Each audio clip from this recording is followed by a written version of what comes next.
For today, it's the last talk, but tomorrow we have plenty of other talks, so don't relax completely, too much. Yes, but we have to relax this evening. You remember, we have a conference dinner at 7. So right now we have a talk by Grigory Kabatiansky, who will speak about what I forgot. This I will say. Yes. Thank you for invitation. It's really for me a great pleasure to participate in the first Hungarian-Russian conference. I'm sure that it should be established, say, 30 or 40 years ago, but of course it should be, then it will be another name, Soviet instead of Russian.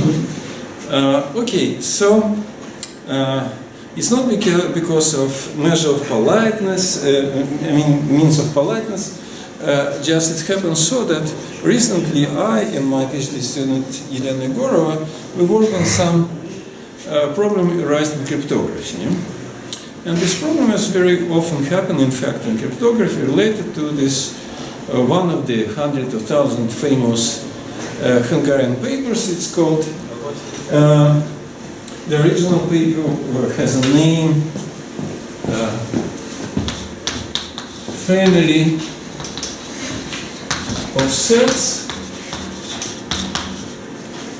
in which no set is covered by the union of two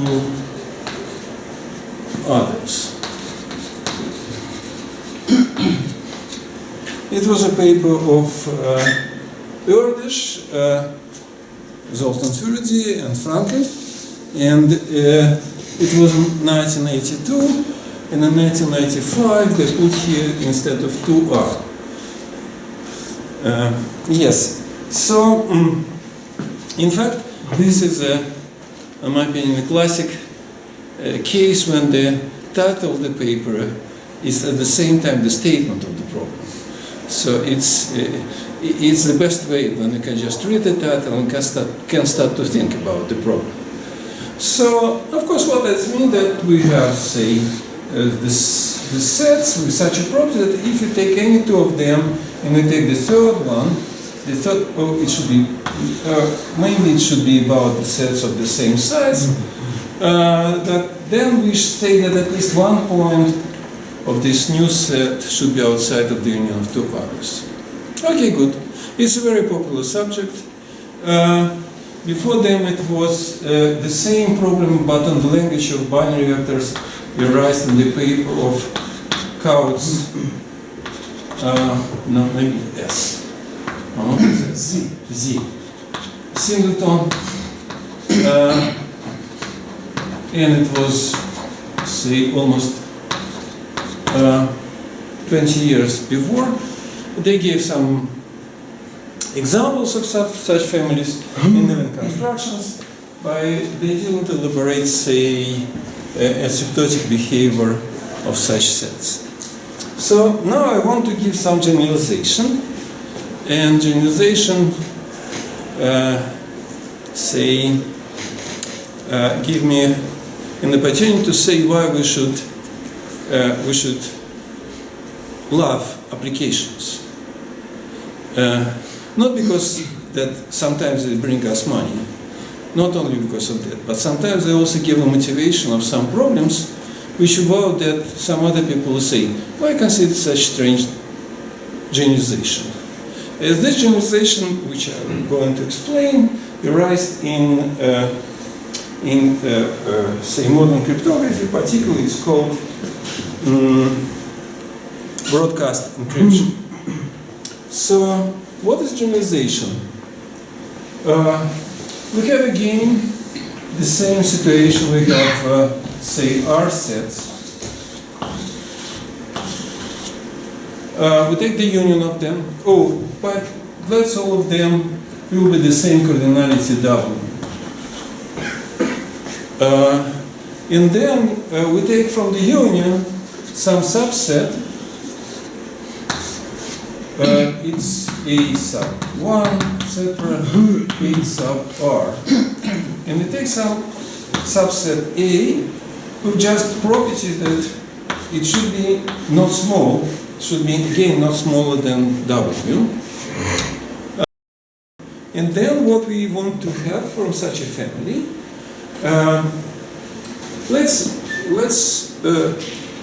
about such family of about such subset or subfamily of sets that I is equal y1, y2, etc., yr. Let's consider any such set which can be generated in such a way, and call the family of such sets as, I don't know, I love to say that it's convex hull of this side, but right now it means nothing, like just notation. So then what we want to have? We want to have the following thing, that for any such A, we should reveal, so what we want to reveal? We cannot reveal all sets which participate in this generation of set A.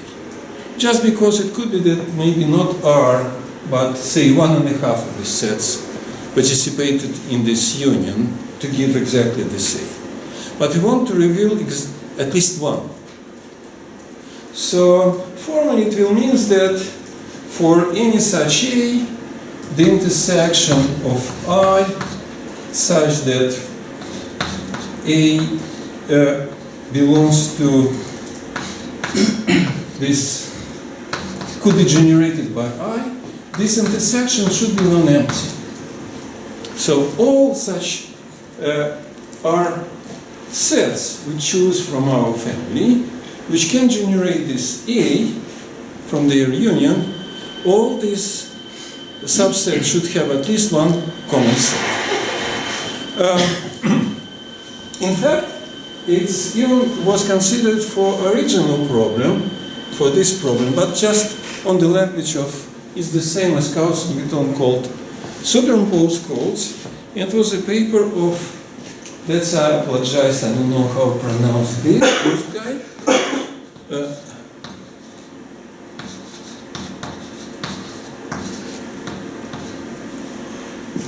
How I should spell it?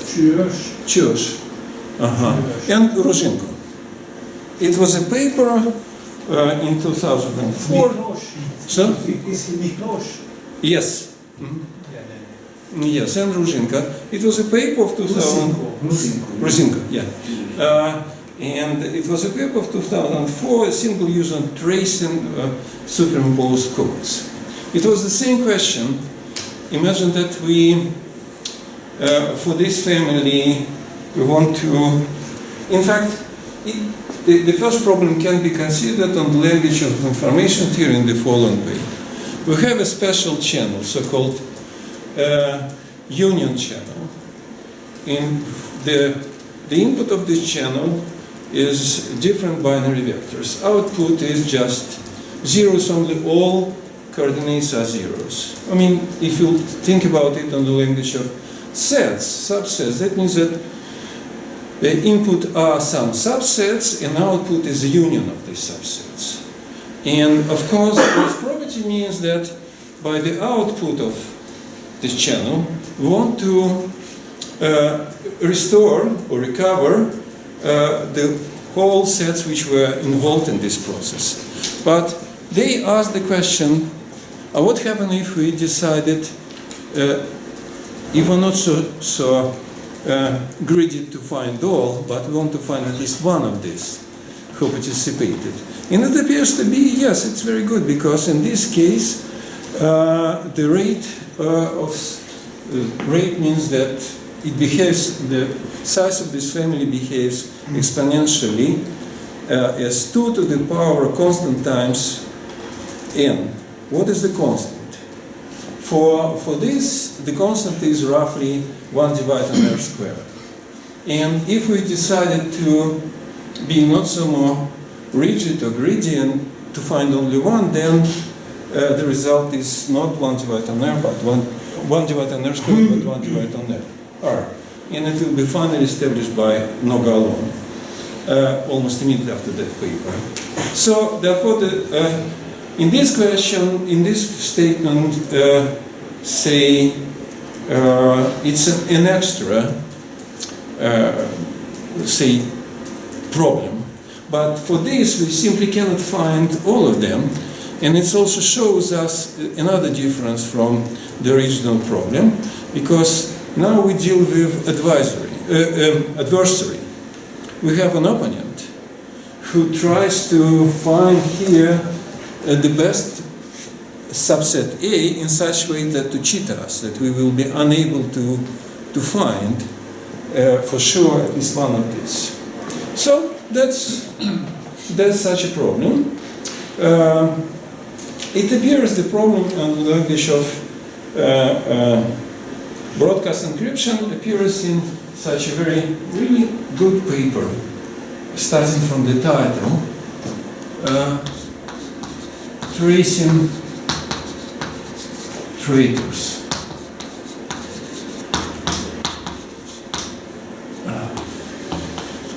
It's Shore Fiat Naor, and it's 1994. After that, it sparkled interest to such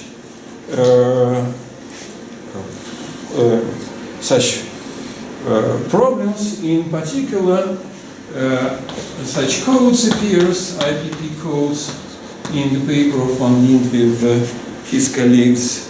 And Bonencho considers the digital fingerprinted codes, but I'm not going to talk more about codes. I just say, okay, this is from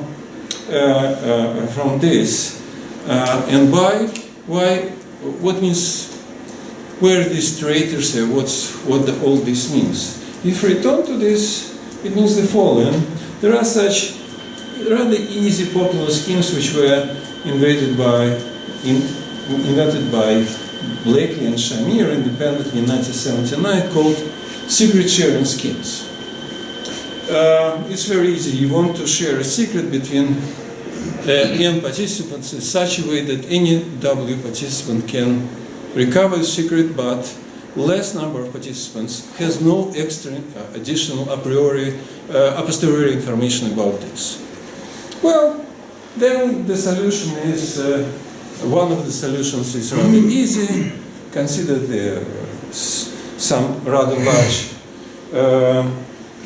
finite field, substitute to participants elements of this field, and if we want to have this parameter that any W can restore to the secret, then take the polynomials of degree W minus 1, because and distribute it to participants just value of this polynomial and the corresponding point.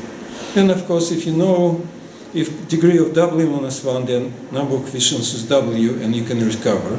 If less, you cannot recover because your secret is just the value of your polynomial in the 0 point. So it's just a fiction participant, new one. So, so here, just application of this scheme.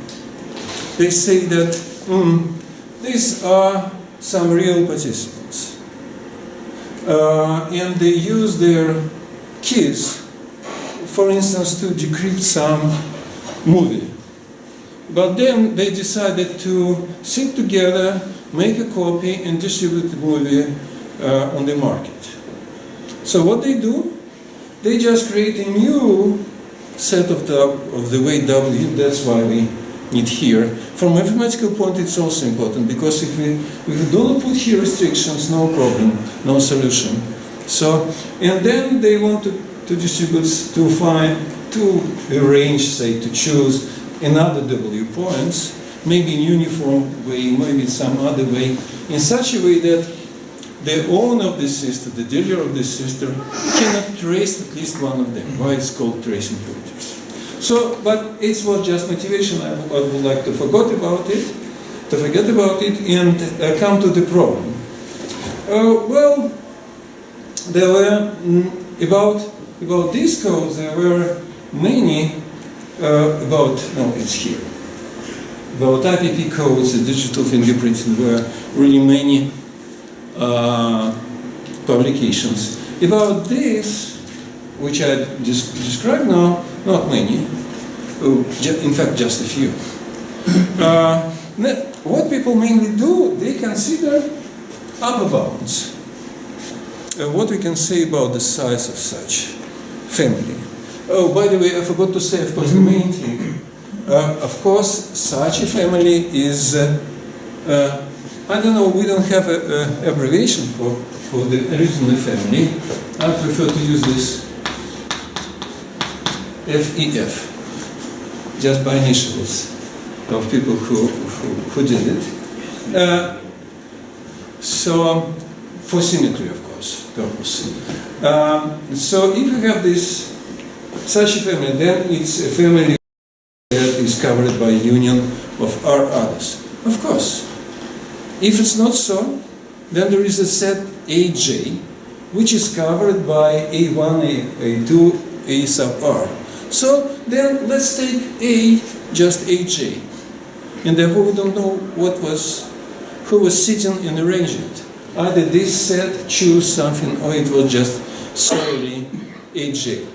So of course this is a stronger condition than just to be, say, shortly saying superimposed codes. So there were upper bounds, and some of them just use the property that it should be superimposed codes and there are known bounds. We decided to look what is known about lower bounds. It appears to be nothing. And our first attempt was not very successful. We did it for the case R equal 2, but for R equal, well, we just proved that the rate, I mean the number, the size of this family is x of, say, Rn. And we just proved that R is, well, in the something very small, 0, 0, 1, like, I don't remember, 1, 2, like this. I should check. Oh, yes. So, but for larger R, and it's even why it's in the proceeding, look, well, it's in the book of abstracts, it's about only R equal 2. For R equal larger, we failed to do some job which I did 15 years ago with Sasha Bark and some other guys for these IPD codes to consider a genuine case, and we found the forbidden configurations. And based on that, we introduced some notion of partially hashing functions. Okay, but here we failed.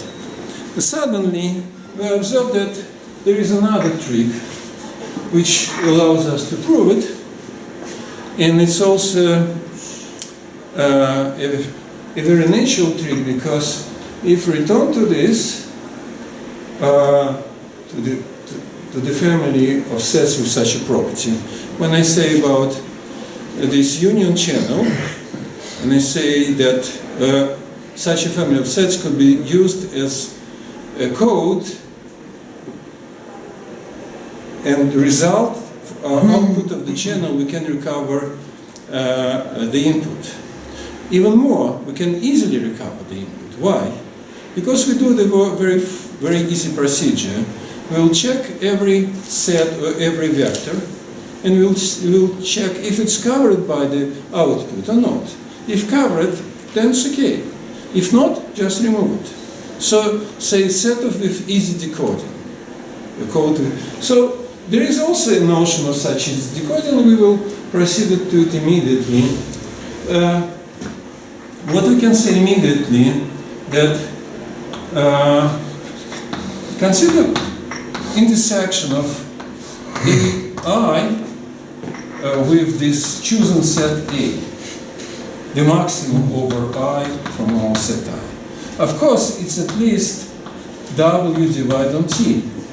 because A belongs to the union, so it consists of the parts of AI, and we have just T sets, so at least one is larger than this. Then now, sufficient condition for our purpose will be that if we demand that for any ij, AI intersection of J should be smaller than W divided on T squared.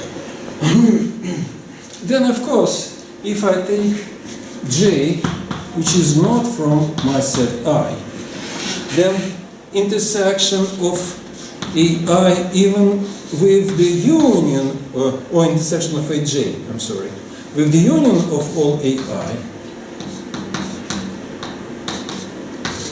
it's not more than what we have here, AJ with intersect with every AI. It's less than 1 divided on R, or I put here T, I'm sorry, it's R. It's at least, it at most W divided on R square, and we have R such sum, so it's smaller than W divided on R square. Oh, then W divided on R. So, therefore, it gives us a very easy way to reveal the one of participants, just to take maximum intersection and the set on which we get this maximum surely belongs to the family which create this. And for this, then it's a very usual problem about constant weight codes, because it means that constant weight codes of the length n, where the n is the number of points in the biggest set, embedded set. The weight is W, and distance, common distance between them. Of course, if this, it means that the distance greater than 2 times W1 minus 1 divided on R squared. So then we apply Varsham-Kirby bound for the constant weight codes, and we got that it's positive for any. We even improve here the constant, because the constant which we get here was from Hertzian inequality, and this is more tight. But what we get as a result, even if we place it on a beta value, it will be like this. Let me check. Yes. Oh, no. This. We know that R is greater than or equal than 0. It's for R equal to 0.17, but the upper bound is 0.12. It's for R2. For R3, here we have 0.003, but from this side 0.034. So you see, and after that it's even worse. The changes up and lower bounds, they differ in roughly 10 times. And I suppose that it means that the known upper bounds are not very good. They are rather rude approximation. So, thank you for previous speaker. Thank you for your attention.